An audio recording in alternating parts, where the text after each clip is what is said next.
गोली मार के हत्या कर दी गई घर में घुसकर।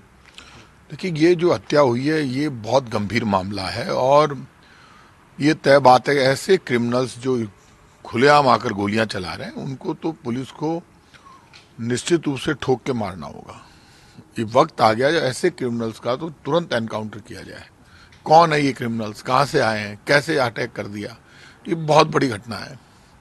और ऐसे में यदि ये बात आ रही है कि उन्होंने सुरक्षा मांगी थी तो ऐसे पुलिस अधिकारी जिनसे उन्होंने सुरक्षा मांगी थी उनके खिलाफ सरकार को कार्रवाई करनी चाहिए, तुरंत प्रभाव से एक्शन होना चाहिए, सख्त से सख्त कार्रवाई होनी चाहिए, उनके परिवार की जितनी भी डिमांड है वो पूरी होनी चाहिए, क्योंकि ये सारा मामला बहुत गंभीर है और जिस तरह से हत्या हुई है ये बर्दाश्त के काबिल नहीं है। राजस्थान में इस तरह की घटना, वो भी श्यामनगर में, इस पोस्ट एरिया में इस तरह की घटना हो जाए, इससे बड़ा पाप कुछ नहीं हो सकता। इसलिए तुरंत सरकार को एक्शन लेना चाहिए और कार्रवाई होनी चाहिए जबरदस्त।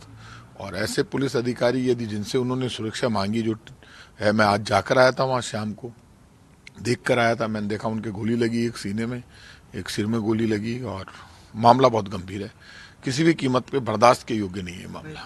लॉ एंड ऑर्डर के लिए अब किसको जिम्मेदार माना जाए, क्योंकि अब कांग्रेस की सरकार नहीं है और अभी तक बीजेपी भी नहीं बनी, शपथ भी नहीं ली। अब कांग्रेस की सरकार तो गई, मैं तो खुद, आप जानते हैं कि मैं खुद पावर में नहीं हूँ, मैं खुद चुनाव हार गया, लेकिन मैं जाकर आया, मिलकर आया, मेरी जहाँ भी जरूरत होगी मैं उनके परिवार के साथ खड़ा हूँ, मेरी जान हाजिर है। मैं तो खुद चुनाव हार गया हूँ, लेकिन इस वक्त सरकार कांग्रेस की नहीं है, सरकार बीजेपी की आ चुकी है और सख्त कार्रवाई करने की जरूरत है। ऐसे अपराधियों के खिलाफ एनकाउंटर करने की जरूरत है और ऐसा हमेशा कहती रही है बीजेपी, तो एनकाउंटर की भाषा इनको बोलनी चाहिए, डरना नहीं चाहिए। आगे बढ़कर हम साथ खड़े हैं सरकार के, जहाँ भी जरूरत होगी हम पूरी मदद करेंगे। अभी तक बीजेपी तय नहीं कर पाई मुख्यमंत्री का चेहरा, क्या यही वजह मानते कि लॉ एंड ऑर्डर?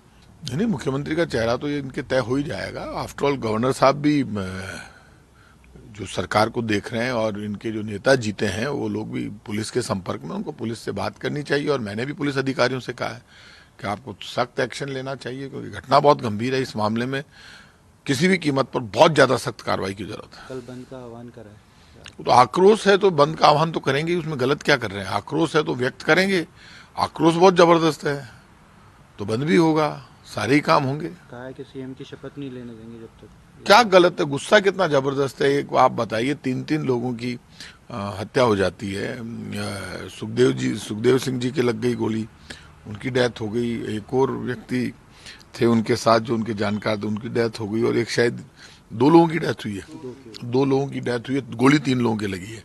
वो तीसरे व्यक्ति बच गए जो उनके गार्ड थे। तो ऐसे में मामला बहुत गंभीर है। 2 लोगों की डेथ होना गोली लगने से बहुत गंभीर मामला है। कार्रवाई सख्त होगी तभी पार पड़ेगा और अपराध तो रुकना चाहिए। अपराध रोकने के लिए कहीं भी सरकार को या पुलिस को कहीं भी जो भी सख्त एक्शन लेना चाहिए वो करना